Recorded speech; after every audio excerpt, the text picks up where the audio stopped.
मनसे अध्यक्ष राज ठाकरे यांनी मनसेच्या नेत्यांची पदाधिकाऱ्यांची बैठक बोलावली होती। या बैठकीमध्ये आगामी विधानसभा निवडणुकीच्या दृष्टीने चर्चा झाली।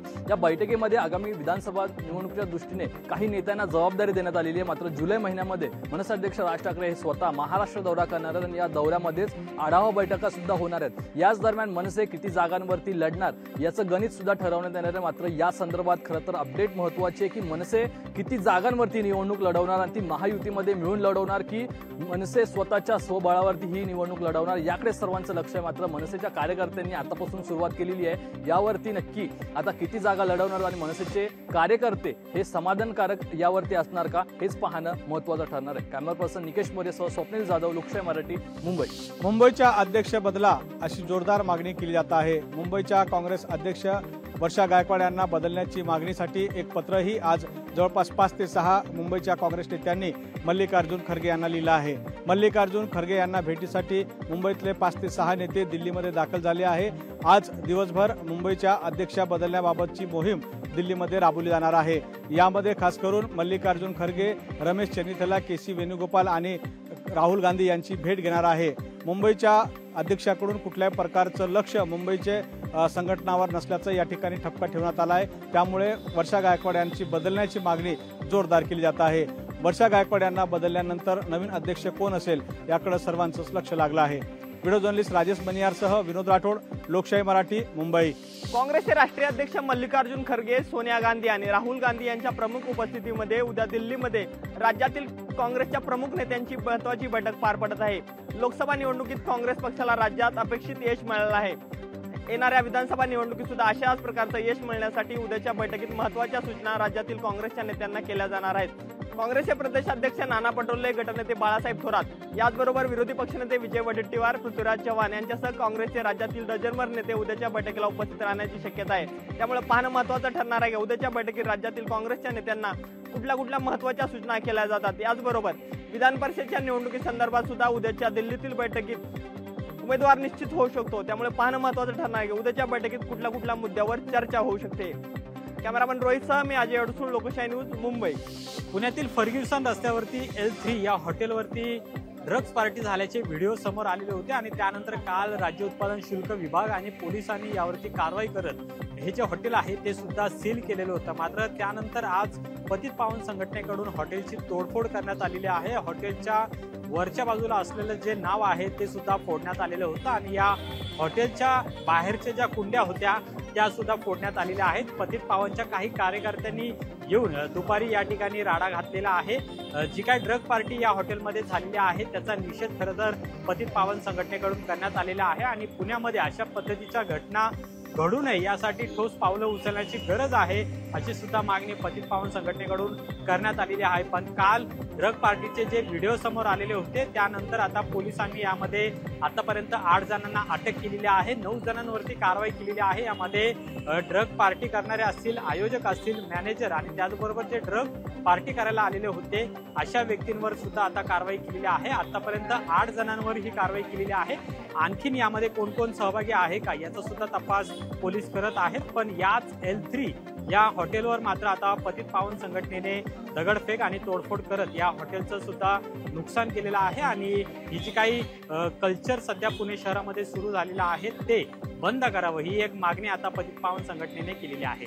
कॅमेरामन पियुष येरवडेकरसह अमोल धर्माधिकारी, लोकशाही मराठी, पुणे। मध्ये ड्रग्ज सेवनाची घटना समोर आल्यानंतर मुंबईमध्ये देखील मुंबई पोलिसांनी ड्रग्ज तस्करांवरती मोठी कारवाई केलेली पाहायला मिळत आहे।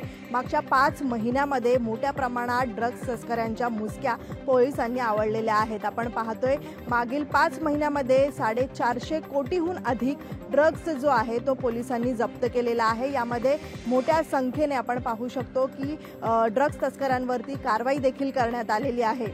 मुंबई पोलिसांच्या 5 महिन्यात आपण पाहिलं तर 500हून अधिक गुन्हे जे आहेत ते दाखल करण्यात आलेले आहेत। जवळपास 650 जणांविरोधात आतापर्यंत पोलिसांनी कारवाई करत त्यांना अटक केलेली आहे। मुंबईत सर्वाधिक गुन्हे जर आपण पाहिले तर गांजा व MD तस्कऱ्यांचे नोंदवण्यात आले असून मात्र पोलिसांनी आतापर्यंत गांजा तस्करीमध्ये 350हून अधिक गुन्हे दाखल केले असून यामध्ये 370 जणांना अटक केलेली आहे। सोबतच आपण पाहतोय की MD ड्रग्ज तस्करीमध्ये 126 गुन्हे दाखल करण्यात आले असून एकूण जवळपास 200 जणांवरती अटकेची कारवाई जी आहे ती करण्यात आलेली आहे। त्यामुळे एकूणच पोलिसांच्या या कारवाईमध्ये 800हून अधिक किलोचे अंमली पदार्थ जे आहेत ते पोलिसांच्या हाती लागलेले आहेत। त्यामुळे मुंबई पोलिसांनी या सगळ्याच ड्रग्ज तस्करांविरोधात कारवाई केली असून मात्र हा संपूर्ण आकडा जो आहे तो पोलिसांनी समोर आणलेला आहे।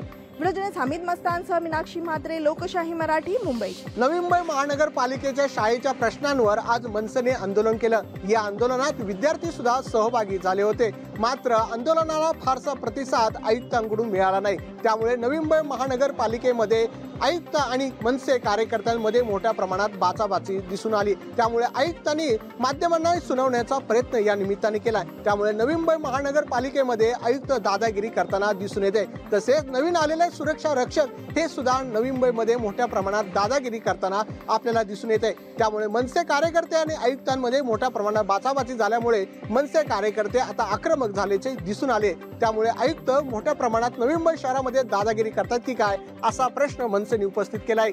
कॅमेरामॅन ज्ञानेश्वर वाडेसह विकास मिरगणे, लोकशाही, नवी मुंबई। प्रीपेड मीटरच्या सक्तीविरोधात कोल्हापुरात इंडिया आघाडी आक्रमक झाली आहे। माजी पालकमंत्री आमदार सतेज पाटील यांच्या नेतृत्वाखाली आज एका शिष्टमंडळानं जिल्हाधिकारी अमोल येडगे यांना निवेदन दिलं आहे। खरं तर पावसाळी अधिवेशन काही दिवसांवरती आलं आहे आणि या पार्श्वभूमीवरती प्रीपेड मीटरची जी सक्ती केली जात आहे आणि या सक्तीच्या विरोधात आज इंडिया आघाडीच्या वतीनं जिल्हाधिकाऱ्यांना निवेदन देऊन एक इशारा देण्यात आला आहे। या अधिवेशनामध्ये प्रीपेड मीटरची सक्ती होऊ नये यासाठी लक्षवेधी सूचना मांडण्यात येणार आहे। तसंच जर सरकारनं हा प्रोजेक्ट लादण्याचा प्रयत्न केला तर ग्रामीण भागातले शेतकरी देखील मोठ्या संख्येने याला विरोध करतील आणि प्रीपेड मीटरची जी सक्ती आहे ती डाव हाणून पाडतील असा इशारा या निवेदनाद्वारे जिल्हाधिकाऱ्यांना देण्यात आला आहे। सतेज औंधकर, लोकशाही मराठी, कोल्हापूर। छत्रपती संभाजीनगरामध्ये पाणी प्रश्न अतिशय गंभीर बनलेला आहे। छत्रपती संभाजीनगर शहरवासियांना पिण्याचं पाणी 10 दिवसाआड ते 7 दिवसाआड मिळतं। त्यामुळं शहर जरी झपाट्यानं वाढत असलं तरीसुद्धा शहरातील नागरिकांना वेळेवर पाणी मिळत नाही आहे। अशामध्येच राष्ट्रवादी काँग्रेसच्या वतीनं छत्रपती संभाजीनगरमध्ये एक आंदोलन करण्यात आलं। महानगरपालिकेच्या समोर हे आंदोलन करण्यात आलं। यावेळी महिलांनी डोक्यावर हंडी घेऊन या ठिकाणी प्रशासनाचा निषेध व्यक्त केला आणि सरकारलाही धारेवर धरलं। गेले कित्येक वर्षांपासून नागरिकांना पिण्याचं वेळेवर पाणी मिळत नाही आहे आणि काही भागामध्ये सातारा परिसर ज्याला म्हटलं जातं त्या ठिकाणी तर अजूनही शासनाची जलवाहिनीच पोहोचलेली नाही आहे। एवढं हे सर्व काही होत असताना प्रशासन, सरकार नागरिकांकडे लक्ष द्यायला तयार नाही आहे, त्यांची तहान भागवायला तयार नाही आहे। त्यामुळं अखेर राष्ट्रवादीने, काँग्रेसने या ठिकाणी आक्रमक होत एक आंदोलन केलं आणि आंदोलनाच्या माध्यमातून पिण्याच्या पाण्याचा प्रश्न जो आहे तो सोडवला जावा ही मागणी केलेली आहे। त्यामुळं महानगरपालिकेसमोर भव्य असा राडा पाहायला मिळाला।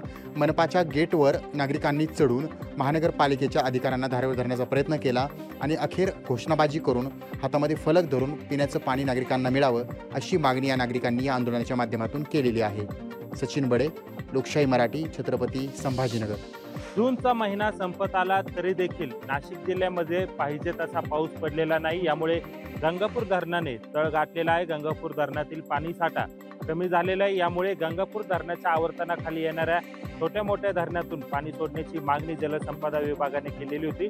याच अनुषंगाने कश्यपी धरणामधून पाणी सोडण्यात यावी अशी बैठक जलसंपदा विभागाने घेतली। मात्र या बैठकीला स्थानिक नागरिकांचा, ग्रामस्थांचा मोठ्या प्रमाणात विरोध झाला। कश्यपी धरणामधून आम्ही पाणी देणार नाही अशी मागणी जी आहे, अशी ठाम भूमिका ही गावकऱ्यांनी घेतलेली होती। त्यामुळे पोलीस प्रशासनाच्या बंदोबस्तासह आज कश्यपी धरणामधून नाशिकच्या गंगापूर धरणामध्ये पाणी सोडण्यात आलेलं आहे। खरं तर यानंतर देखील ग्रामस्थांचा विरोध हा कायम आहे। प्रशासनाने यावर तात्काळ तोडगा काढावा, अन्यथा आमचा मार्ग हा आंदोलनाच्या दिशेने राहील असा इशारा गावकऱ्यांच्या वतीने ग्रामस्थांना देण्यात आलेला आहे। त्यामुळे एकूणच कश्यपी धरणामधून जरी पाणी सोडलेलं असलं तरी आता त्या गावातील ग्रामस्थ हे प्रशासनासमोर कुठल्या अडचणी निर्माण करतात हे पाहणं महत्त्वाचं ठरणार आहे। महेश माले, लोकशाही मराठी, नाशिक।